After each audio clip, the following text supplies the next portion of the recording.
Bonjour à tous et je vais me présenter vite fait. Je m'appelle Nicole Lelarge et je suis à Montpellier, à Trait d'Union. Je fais un stage de fin d'études et je finis mon master 2 en coopération internationale et en développement. Et alors, je vais vous présenter mon analyse pour vous aider à l'appuyer à la structuration du réseau francophone des boutiques des sciences.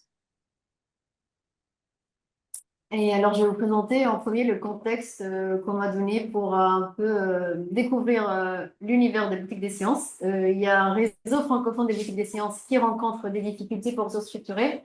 Alors, je me suis posé deux questions principales de comment structurer durablement le réseau francophone malgré son caractère informel et ses ressources limitées, et quels outils peuvent être mobilisés pour surmonter les contraintes organisationnelles.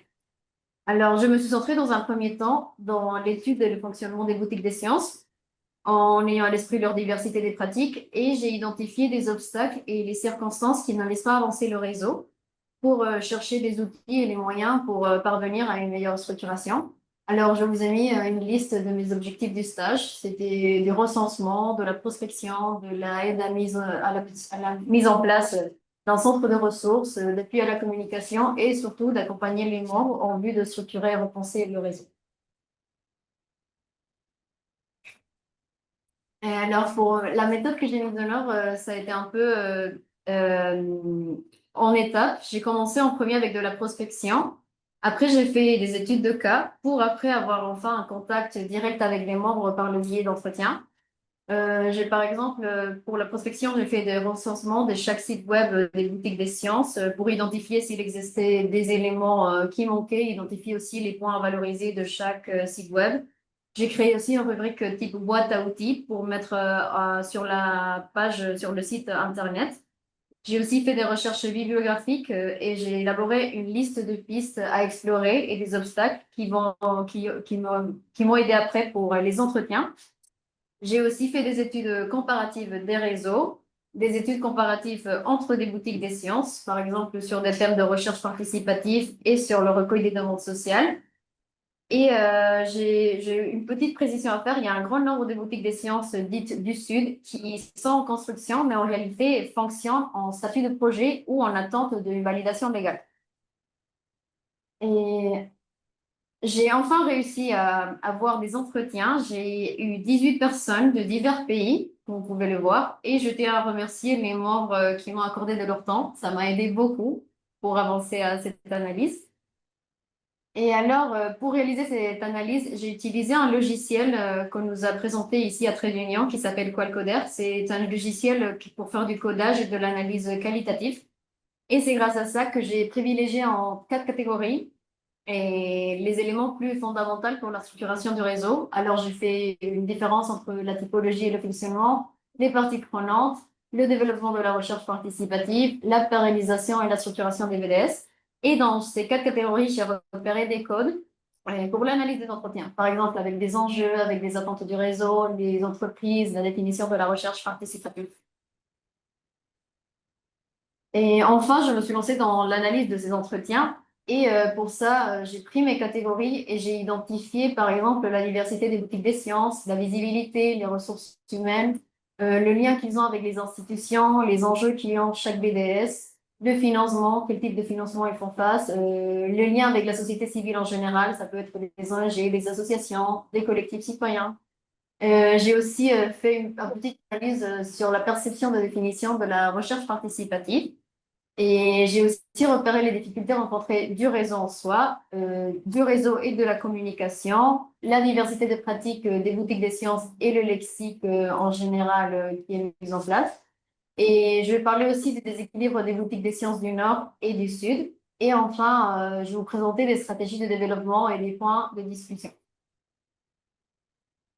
Alors, pour commencer, je vais vous présenter quelques idées de typologie. C'est pas tout, évidemment, c'est pas les 18, mais j'ai pris les plus importantes qui reviennent beaucoup de la diversité des boutiques des sciences. Et je recueille les divers points de vue des boutiques des sciences pour vous montrer justement la variété qui existe. Par exemple, les boutiques des sciences, elles sont vues comme des espaces de soutien de l'interdisciplinarité et de la recherche co-construite en impliquant les acteurs non académiques. Aussi un espace d'encouragement relationnel avec les acteurs académiques, Les boutiques des sciences, elles sont vues aussi comme un espace d'appropriation de la problématique soulevée par les demandeurs, de traduction et de réflexion des besoins sociaux. Et c'est aussi un espace d'ouverture de perspective des chercheurs à travers de l'intermédiation scientifique. C'est un espace de soutien et de dialogue avec les parties prenantes, un espace de promotion de l'open access et de développement des savoirs locaux, de formation et expertise et de collaboration avec les étudiants, les chercheurs et les non-académiques. Alors, je pense que c'est très important de comprendre la perception de chaque boutique de sciences pour non seulement voir la diversité, mais aussi apprendre à se connaître les uns des autres. Il est aussi important de mettre en avant les conditions de visibilité des boutiques des sciences et le constat est le manque de visibilité de certaines et la limite si cette dernière est très importante. Alors, j'ai fait la différence entre les boutiques des sciences du Nord et les boutiques des sciences du Sud. Et j'ai pris deux catégories, c'est la capacité de se rendre visible et la possible méfiance qu'il y a envers le dispositif. Alors, pour la boutique des sciences du Nord, il y a une capacité à gérer des nombreux projets, souvent très sollicités. Il y a des moyens, ils ont des moyens pour faire de la communication. Par exemple, ils ont la capacité d'avoir un logo propre, un site web propre. Ils mettent en place des événements grands et importants. Et ils ont une appel à manifestation d'intérêt répandu et une forte présence dans le réseau. Par contre, pour les boutiques des sciences du Sud, il y a très souvent, pardon, une ignorance des communautés envers le dispositif, une incompréhension des institutions. Souvent, les institutions, elles ne veulent pas même intégrer des boutiques des sciences parce qu'elles ne comprennent pas à quoi ça sert. Il y a un déficit de communication du fait du manque des moyens. Du coup, elles décident de s'appuyer dans le privé et dans les étudiants. Et concernant la méfiance envers le dispositif, généralement, en Nord, il y a une grande confiance, il y a des sollicitations très courantes, des très bonnes relations avec les institutions publiques et un recueil de demandes sociales très efficace. Pour les boutiques des sciences du Sud, il y a une méfiance du public parce qu'ils ne comprennent pas comment est fait le projet et si c'est vraiment ciblé pour la société. Ils pensent plutôt que c'est un côté scientifique. Il y a aussi une non-acceptation de la part des universités. Comme je vous ai dit, plusieurs universités ne veulent pas faire partie de la mise en place d'un dispositif. Et les recueils des demandes sociales sont souvent faites d'une manière très différente, avec un déplacement au terrain allant à la recherche des collectifs. Alors, en général, pour les boutiques des sciences du Nord, il y a de la visibilité, mais des difficultés à gérer un nombre important de projets par manque de moyens et des boutiques des sciences du Sud, et il y a peu de visibilité et ils peinent à trouver un appui pour se faire connaître auprès de tous les collectifs et de la société civile en général. Concernant les ressources humaines, il y a une différence un peu grande entre les boutiques des sciences du Nord et les boutiques des sciences du Sud. Au Nord, il y a une organisation très solide avec une équipe diverse. Parfois, on trouve des étudiants, des chercheurs, des collectivités, des associations, même des comités de pilotage et des comités scientifiques dans les boutiques des sciences. Et des alternants, des stagiaires ambassadeurs, parfois un comité de sciences-société même pour renforcer l'ancrage local. Mais dans les boutiques des sciences du Sud, il y a un manque de soutien institutionnel, surtout c'est les universités qui sont parfois opposées à cette ouverture du fait de la méconnaissance et fonctionnent grâce à une personne. La grande majorité de fois, c'est des volontaires ou des partenaires externes qui restent là, mais ça reste très fragile parce que c'est deux ou trois personnes qui sont à la charge d'une boutique des sciences entières. Maintenant, le lien avec les institutions. Concernant le lien des 18 entretiens, la grande majorité évoque que cette relation, c'est un facteur favorisant pour le développement de la boutique des sciences. Et j'ai alors décidé de répartir les remarques en quatre grands points: la légitimité, les ressources, l'adaptabilité et le financement. Alors, concernant la légitimité, le rattachement à l'université est vu vraiment comme un facteur de forte légitimation du dispositif, particulièrement pour des projets à vocation scientifique et citoyenne. Et l'intégration dans une institution publique est aussi un atout stratégique pour mobiliser des acteurs externes en renforçant la crédibilité du dispositif. Mais il existe quand même des tensions concernant cette légitimité. Par exemple, l'absence d'un cadre institutionnel pour remettre en cause la légitimité des initiatives. Je cite, en dehors de l'université, il y a plus de liberté, mais moins de crédibilité. Alors, ce cloisonnement académique est parfois évoqué comme un frein à l'ouverture vers la société civile, malgré une volonté vraiment d'inclusion. Et dans les contextes où l'institution est très politisée, notamment dans les boutiques des sciences du Sud, cette légitimité peut être mise à mal ou vidée en soi de sa substance. Concernant les ressources, l'université fournit vraiment un accès privilégié aux ressources humaines et intellectuelles. Par exemple, on a à la disposition les chercheurs, des compétences et un réseau disciplinaire. Et il permet également d'accéder à des réseaux d'échange et de coopération scientifique, ce qui peut vraiment renforcer les dynamiques collaboratives. Mais parfois, certaines ressources sont sous-exploitées ou mal réparties, notamment dans les universités du Sud, à nouveau, avec des problèmes structurels, par exemple d'infrastructure, de bureaucratie. Et l'environnement universitaire peut aussi générer une forme d'entre-soi qui limite l'ouverture vers d'autres types de savoirs. Concernant l'adaptabilité, le statut universitaire donne une grande liberté académique pour expérimenter, par exemple, et le cadre institutionnel est souvent souple. Mais le problème, c'est que l'université, parfois, elle peut être mal adaptée aux enjeux contemporains, notamment en matière d'interdisciplinarité ou de travail avec la société civile. Et dans certains contextes, cette lourdeur administrative ou la politisation bloque la réactivité pour mettre en place des projets. L'institution aussi peut être un frein à l'agilité et à l'innovation, surtout lorsqu'il y a des règles qui sont très rigides ou qui sont peu claires. Concernant le financement initial par l'université est souvent très important pour lancer les projets. Je cite, c'est grâce à l'université qu'on a pu lancer des projets tout en conservant une certaine autonomie. Mais on trouve à nouveau des tensions. Par exemple, les budgets universitaires sont souvent très limités et il existe des déséquilibres de priorités financières, par exemple avec des démarches concurrentes qui influencent la faisabilité des projets dans les boutiques des sciences. Maintenant, je vais vous exposer les divers enjeux qui font face les boutiques des sciences. J'ai repéré 8 enjeux principaux.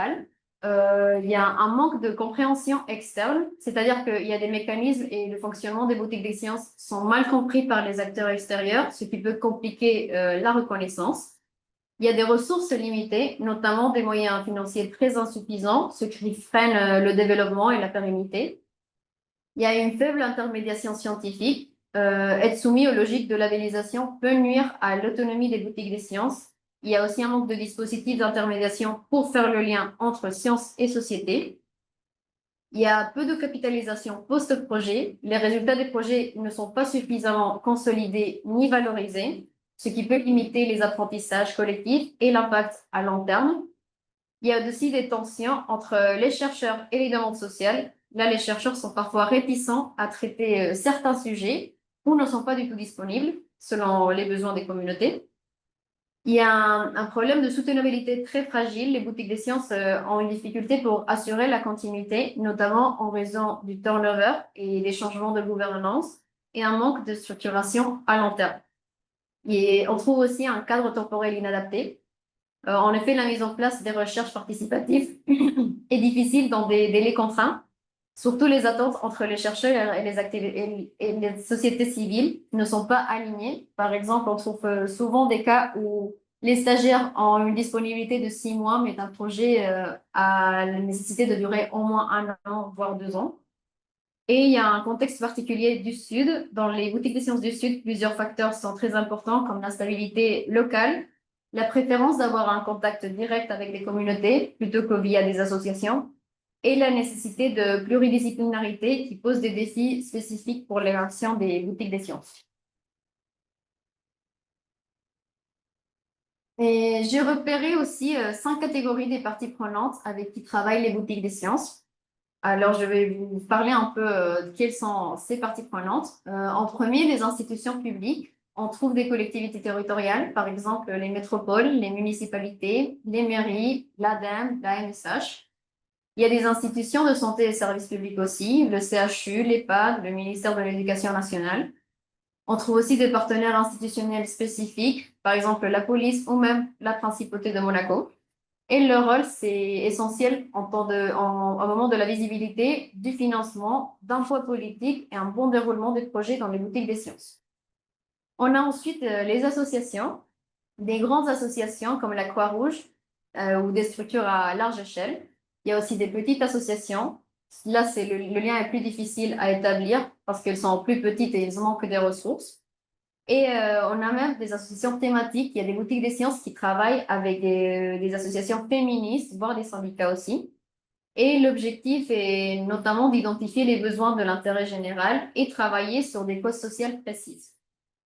On a aussi les chercheurs, ils sont très importants pour préserver un lien fort avec eux, notamment pour la validation scientifique et l'accompagnement méthodologique. On a aussi les étudiants. Ils ont une implication via les mémoires, les stages, les travaux dirigés.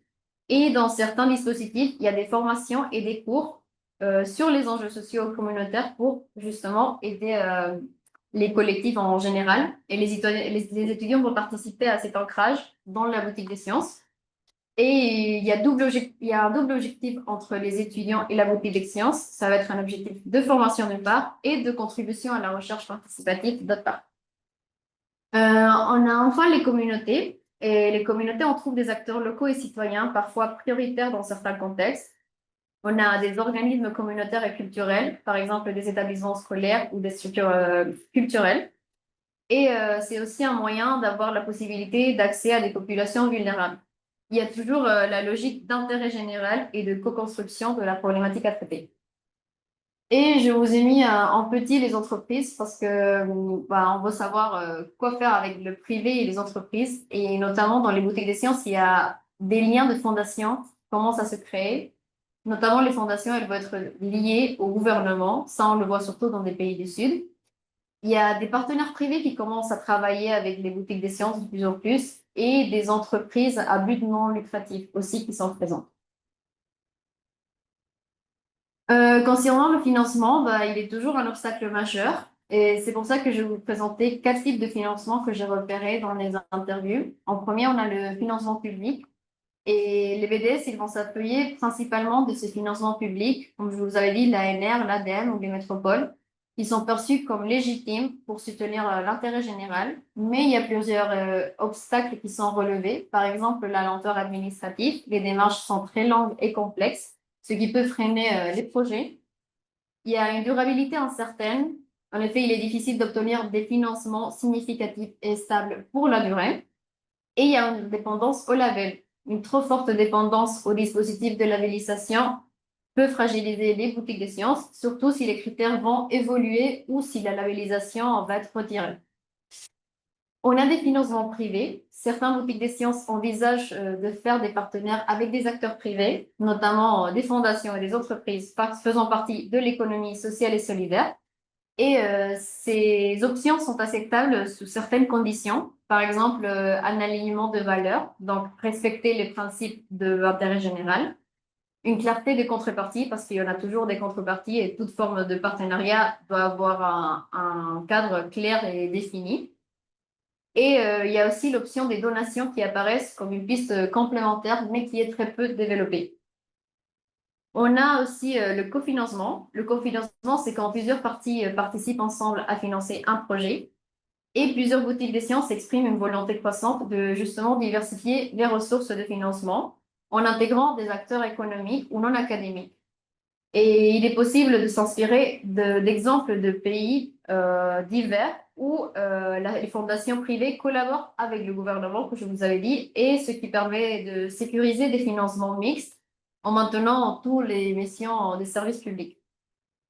Il y a aussi un nouveau segment financier pour éviter d'avoir trop de limites, et c'est l'idée de repenser le modèle économique, par exemple via des nouveaux marchés pour les associations partenaires, pour justement valoriser les compétences des boutiques des sciences. Par exemple, valoriser l'accompagnement de projets citoyens, valoriser les formations, valoriser des médiations scientifiques, et ou la possibilité de faire des modèles hybrides. Là, on aura des financements publics, privés et des donations pour peut-être repenser un moyen de financement.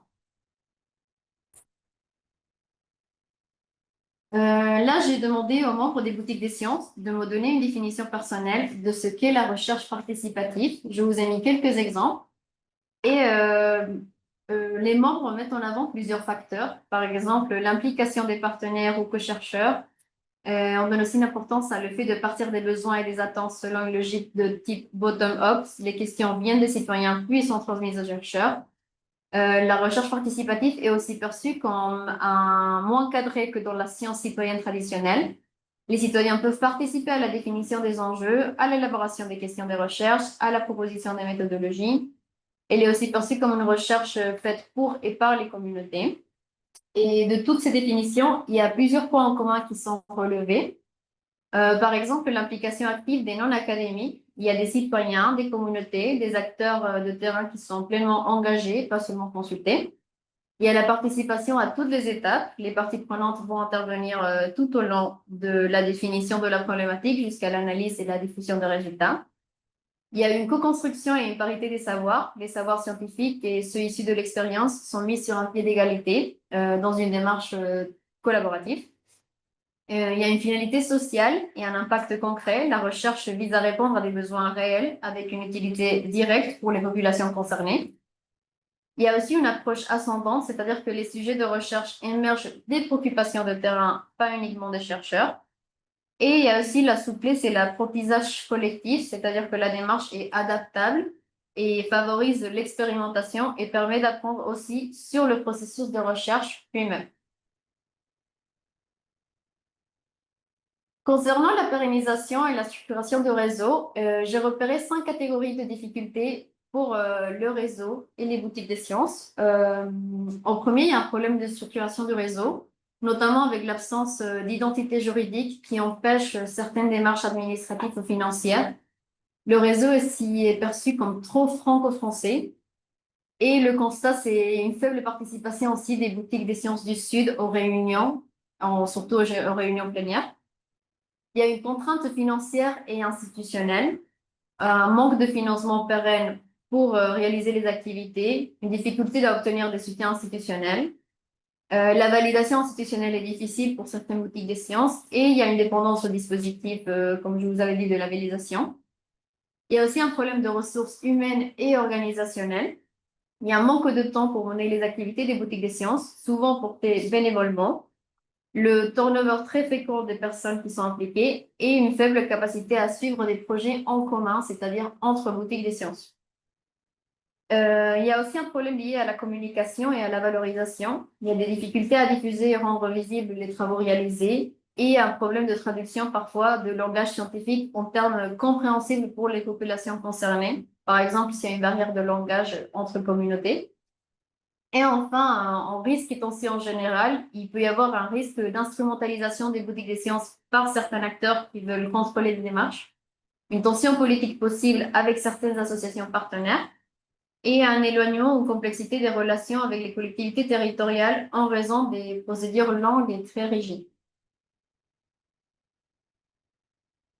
Maintenant, je vais vous parler du réseau et de la communication. Et les attentes du réseau sont très diverses. Et dans ce graphique, on observe le faible taux de présence des sujets sur les attentes, sur la communication et sur l'achat.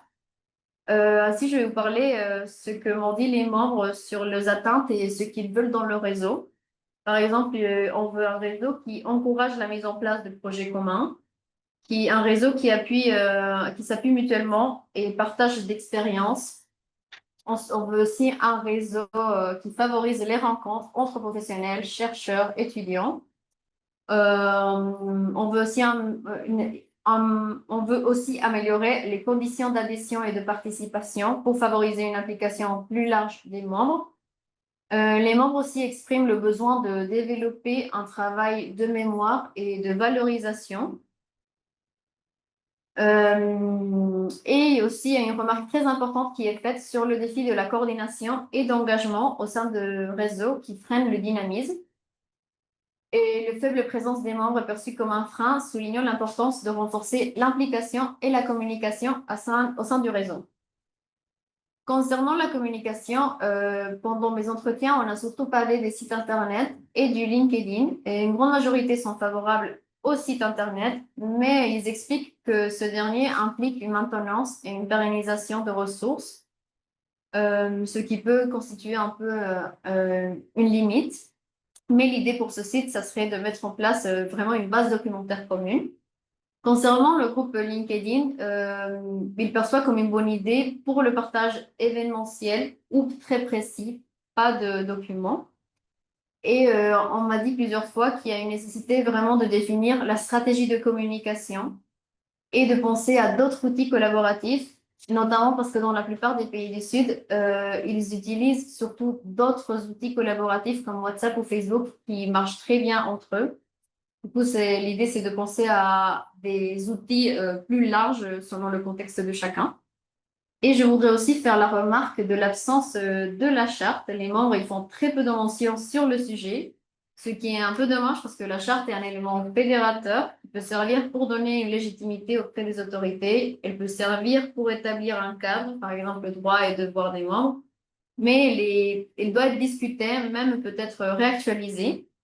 Et en tenant compte des obstacles pour la faire signer, notamment dans des problèmes de hiérarchie, il y a beaucoup de boutiques des sciences qui n'ont pas parvenu à la faire signer parce que la hiérarchie n'a pas donné la permission.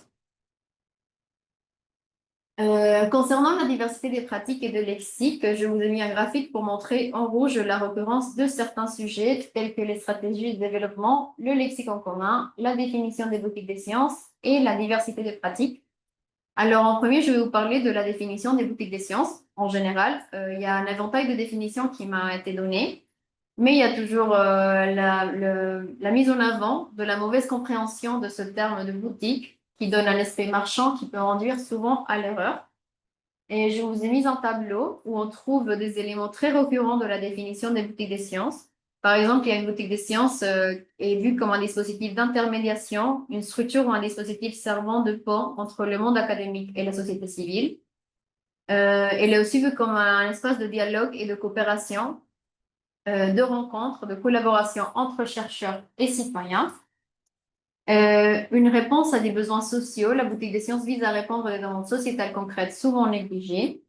Et la boutique des sciences aussi sert de co-construction des savoirs, d'élaboration collective de projets utiles à la société.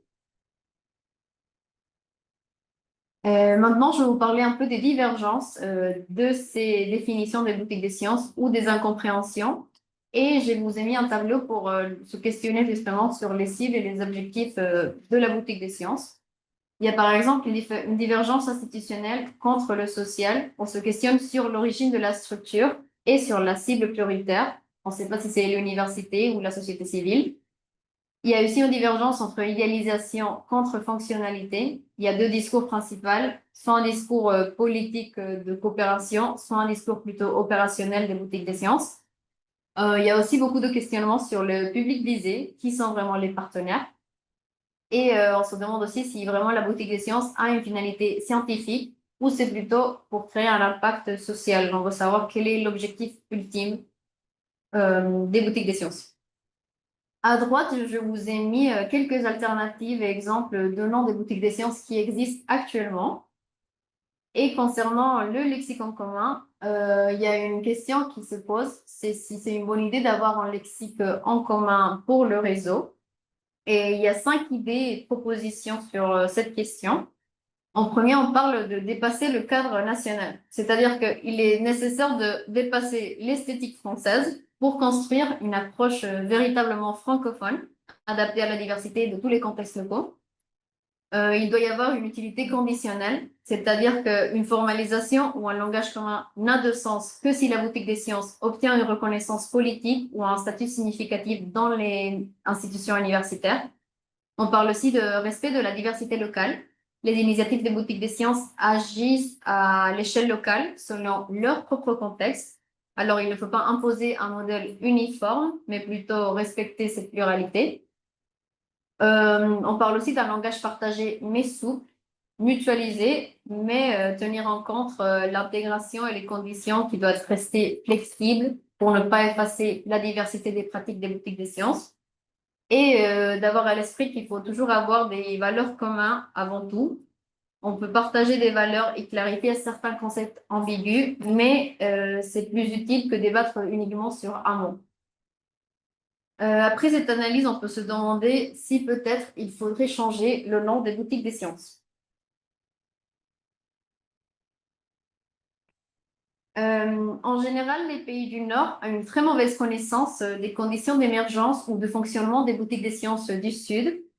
Et alors, l'idée de cette analyse est de mettre en avant les déséquilibres actuels entre les boutiques des sciences du Nord et les boutiques des sciences du Sud. Je vous ai mis à gauche un graphique pour montrer la fréquence des sujets dans chaque différence entre le Nord et le Sud. Alors, une des raisons les plus notables de ce déséquilibre est le manque de financement, qui devient un frein dès le départ pour les boutiques des sciences du Sud. Ce déséquilibre s'explique aussi par la chronologie des créations des structures et leurs capacités. Les boutiques des sciences du Nord ont une histoire de recherche et les boutiques des sciences du Sud, elles ont été créées plus tard avec un objectif autre, que c'est celui conçu pendant la période coloniale. Elles ont été créées pour former une élite politique au service de la colonisation et pas pour faire une recherche. Il y a aussi une réalité éloignée au nord qui met en défi la visibilité et l'utilité des boutiques des sciences du Sud. Le rapport qu'ils ont avec les communautés n'est pas le même, notamment ils ont un contact plus direct avec les populations. Ils tiennent en compte les différences ethniques. En plus, ils ont des enjeux très complexes, parfois vitaux, pour les populations concernées. Le rôle de l'État est très différent et les frontières entre le privé et le public, elles sont floues. Il y a toujours des problèmes de procédure, par exemple avec les visas ou les procédures administratives avec les ambassades. Le dispositif des boutiques des sciences en soi, il est largement méconnu dans les pays du Sud. Il y a un manque de responsables du réseau, ce qui crée un frein pour l'administration, parce qu'il y a beaucoup de financeurs qui n'acceptent pas un réseau non institutionnalisé. Au sud, le travail est souvent du bénévolat. Le travail des membres se fait pendant le temps libre. Les populations font face en plus à l'instabilité politique ou à des crises. Et il y a un manque en général d'expérience et de formation pour les personnes qui vont mettre en place une boutique des sciences du Sud. Les stratégies de développement sont nombreuses. Il s'agit ici de propositions concrètes faites par les membres interviewés pour structurer le réseau. Et ça peut aider peut-être aux boutiques des sciences émergentes aussi d'en connaître. D'une part, il est important d'observer les différentes formes qu'ont les BDS pour fonctionner. J'ai pris ici à gauche quelques exemples des fonctionnements des boutiques des sciences. Par exemple, dans une certaine boutique des sciences, les étudiants vont directement vers la boutique des sciences avec un sujet de leur choix pour trouver un partenaire. Ça s'appelle du matchmaking. Parfois, les chercheurs ou les partenaires peuvent solliciter le dispositif directement. Certaines BDS mettent en place des ateliers en cours de route pour les projets afin de partager des questionnements ou des apprentissages. Certains utilisent des appels à manifestation d'intérêt. Ils reçoivent des projets variés sur des thématiques diverses, par exemple l'agriculture ou le changement de comportement. Autre moyen de recueil de besoins est fait à travers des grands axes de recherche participative, par exemple la paix et le développement, la santé et l'environnement, l'économie sociale et l'entrepreneuriat. Certaines boutiques des sciences vont prendre aussi comme option l'autonomisation financière, surtout les boutiques des sciences du Sud. Elles vont être financées par les entreprises avec un profit pour les entreprises mêmes, tout en accompagnant le fameux devoir de responsabilité sociale. Ou même, il y a des boutiques des sciences qui vont proposer des pratiques alternatives, par exemple avec la population directement, pour éviter des longueurs des procédures. Et à droite, je vous ai mis les propositions et remarques qui sont faites pour la structuration du réseau. Alors, concernant la vision et les principes fondamentaux, les membres mettent en avant l'intérêt général qui doit toujours primer, le partage des valeurs qui résulte très important. Il est aussi important de se questionner sur l'éthique et sur le libre examen, avoir à l'esprit qu'il y a beaucoup de thématiques très complexes, interdisciplinaires, qui nécessitent de s'enrichir de savoirs issus de la société civile. Concernant l'organisation interne du réseau, il serait convenable de penser peut-être à un poste permanent dans le réseau, sinon il peut y avoir un risque de disparition. Par exemple, un mi-temps financé par les institutions partenaires des boutiques des sciences, ou penser à mettre en place un poste de communication. Créer un comité de soutien, notamment pour l'appui et l'accueil des nouvelles boutiques des sciences émergentes. Se questionner sur le déroulement des réunions, par exemple, qui va être l'animateur, combien de temps doivent être mises en place des réunions, et lutter surtout contre le désengagement. Pour renforcer les liens avec l'extérieur, il est important aussi de tisser des liens avec les associations, les collectivités territoriales ou les entreprises, chercher des réseaux associatifs, créer des passerelles entre les boutiques des sciences et les dispositifs locaux d'accompagnement, assister à des rencontres avec les parties prenantes, mettre en place des rencontres physiques, notamment dans les pays du Sud. Et aussi, il serait convenable de penser à cibler des territoires ruraux pour mettre en place des projets. Concernant la reconnaissance institutionnelle et politique, il y a aussi plusieurs fois, on m'a évoqué un poids politique pour faire reconnaître la co-recherche dans les politiques de recherche, notamment en utilisant les labellisations, ce qui peut créer un point dans les discussions du ministère et donner une valorisation plus importante aux chercheurs et alors aux boutiques des sciences. Faire du lobbying ou faire une recherche approfondie sur la possibilité de demander des bourses, notamment pour aider au manque des moyens du réseau. Et il y a aussi une idée de valorisation et de diffusion. Notamment, on m'a donné une idée de penser à publier un article annuel sur ce que c'est le réseau des boutiques des sciences.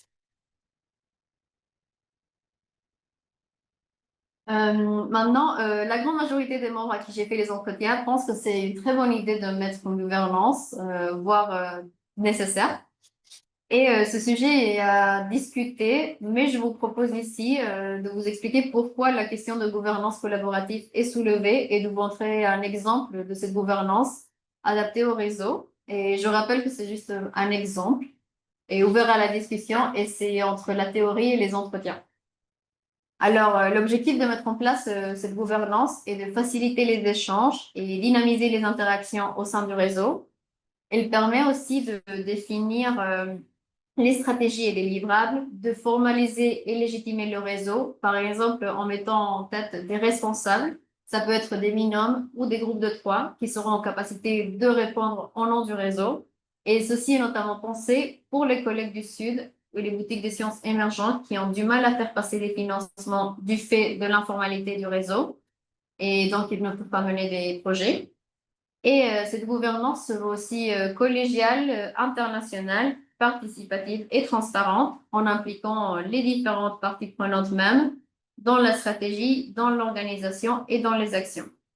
Ainsi, cette dernière pourrait être composée par des groupes tournants, par exemple chaque 6 mois, avec des rôles précis. Et dans ce cas, cette gouvernance, elle peut fixer les grandes orientations du réseau, valider les activités du réseau, définir des priorités. Et j'ai mis l'exemple d'élire un comité de pilotage.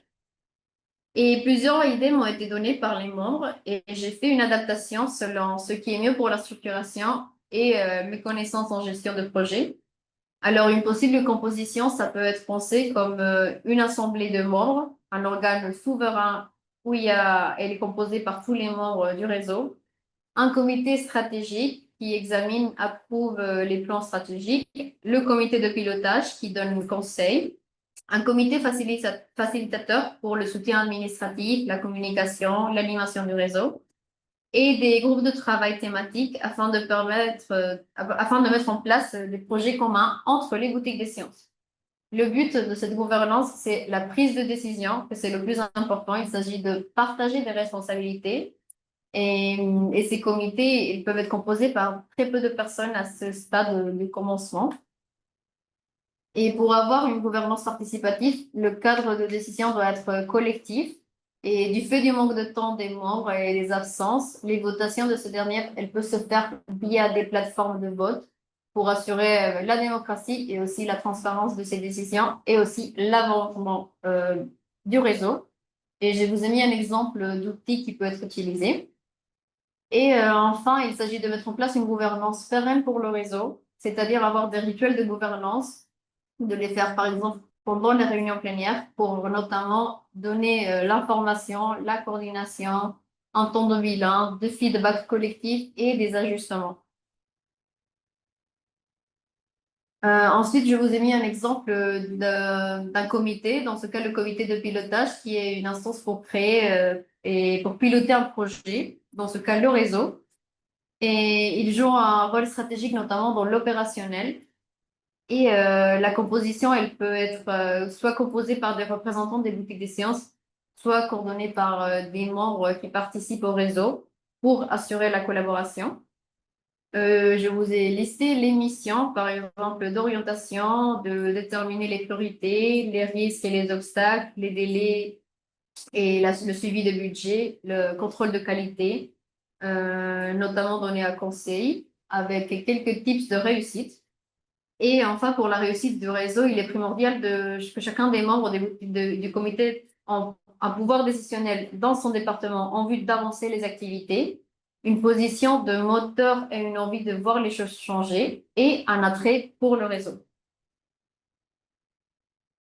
Pour conclure, et selon les résultats d'entretien, je vous expose des éléments structurels et opérationnels qu'il faut mettre en discussion impérativement. Je vous ai listé 10 thèmes principaux que c'est important de discuter. Et par exemple, la mise en place de la gouvernance, le comité de pilotage, le changement de nom des boutiques des sciences, les réunions, comment elles vont être aménagées, le lexicon commun, la charte, les partenariats et le parrainage entre les boutiques des sciences émergentes et les boutiques des sciences en fonctionnement, les subventions privées, la mise en place d'un poste de communication et la mise en place d'un temps d'échange annuel. Et je voudrais dire que pour le questionnaire qu'on a envoyé, il y a 9 réponses et de ces 9 réponses, on a déjà des idées pour changer le nom des boutiques des sciences. Il y a des propositions aussi du lexique commun et des propositions des fréquences de réunion et même déjà 4 personnes qui se sont portées candidates pour animer les réunions plénières. Alors, je vous propose de discuter sur ces 10 points et merci pour votre attention.